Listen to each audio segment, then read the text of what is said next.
Hello students, welcome to class 7। बच्चों, ये है हमारी नंदिनी हिंदी पाठ्य पुस्तक और इसमें हम पाठ 6 पढ़ेंगे हिरोशिमा की आग। हिरोशिमा और नागासाकी जो है वो जापान के दो शहर थे और इन पर एटम बम गिरा था। ठीक है, तो वहां पर कितना भयानक जब ये एटम बम गिरा था उसका कितना भयानक जो दृश्य था और किस तरीके से परिवार नष्ट हो गए थे, किस प्रकार से जनता परेशान हो गई थी, मर गई थी। ठीक है, तो वो ही सारी चीजें इसमें आप लोग पढ़ोगे। ठीक है, चलिए पढ़ना शुरू करते हैं। उस दिन जापान के हिरोशिमा शहर का आसमान नीला और साफ था। सूरज चमक रहा था। लोग बसों और ट्राम कारों में बैठकर काम पर जा रहे थे।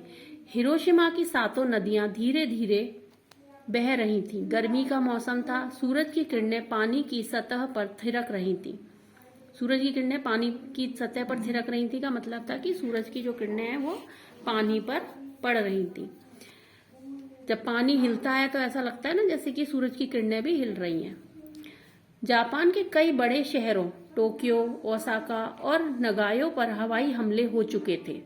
हिरोशिमा अभी इन हमलों से बचा था, यानी कि जो जापान के शहर थे टोक्यो, ओसाका और नागायो, इन पर पहले ही हमले हो चुके थे और जो हिरोशिमा और नागासाकी थे ये दो शहर बचे हुए थे, अभी इन हमलों से बचा था। हिरोशिमा के लोग इस बात से खुश थे। आग न फैले इसलिए पुरानी इमारतों को गिरा दिया गया था। यहाँ से अंडरलाइन कर लेना। जापान के कई बड़े शहरों टोक्यो, ओसाका और नगायो पर हवाई हमले हो चुके थे और उसके बाद हिरोशिमा के लोग इस बात से खुश थे। आग न फैले इसलिए पुरानी इमारतों को गिरा दिया गया था और सड़कों को भी चौड़ा कर दिया गया था, यानी कि उन्होंने पूरा इंतजाम कर लिया था। जगह जगह पर आग बुझाने के लिए पानी का प्रबंध किया गया था। बमबारी की स्थिति में लोगों को छिपने के लिए सुरक्षित स्थान बनाए गए थे। हर एक नागरिक अपने साथ हमेशा दवाइयों की एक छोटी थैली रखता था। घर से बाहर निकलते समय लोग बमबारी से बचने के लिए खास प्रकार के कवच और हेलमेट पहनते थे। माई 7 साल की थी और वह हिरोशिमा में अपने माता पिता के साथ रहती थी। कल ही उसका चचेरा भाई गांव से आया था। वह अपने साथ खेत की कुछ ताजा शकरकंदियां लाया था। माई अपने माता पिता के साथ सुबह सुबह शकरकंदियों का नाश्ता कर रही थी। माई को बड़ी भूख लग रही थी और शकरकंदियां उसे बहुत पसंद थी। तभी अचानक एक भयंकर हादसा हुआ। चारों ओर आंखों को चौंधिया देने वाली बिजली कड़की। बिजली पहले नारंगी और फिर सफेद रंग की हो गई। ऐसा लगा जैसे हजारों बादलों से एक साथ बिजली गिरी हो। इस भयानक धक्के के प्रभाव से ऊंची ऊंची इमारतें कांपने लगीं और ढहने लगीं। इस प्रलय के कुछ क्षण पहले ही अमेरिकी वायुसेना के विमान इनोला गे ने हिरोशिमा के ऊपर उड़ान भरी थी। यहां से अंडरलाइन करेंगे, अमेरिका उड़ान भरी थी।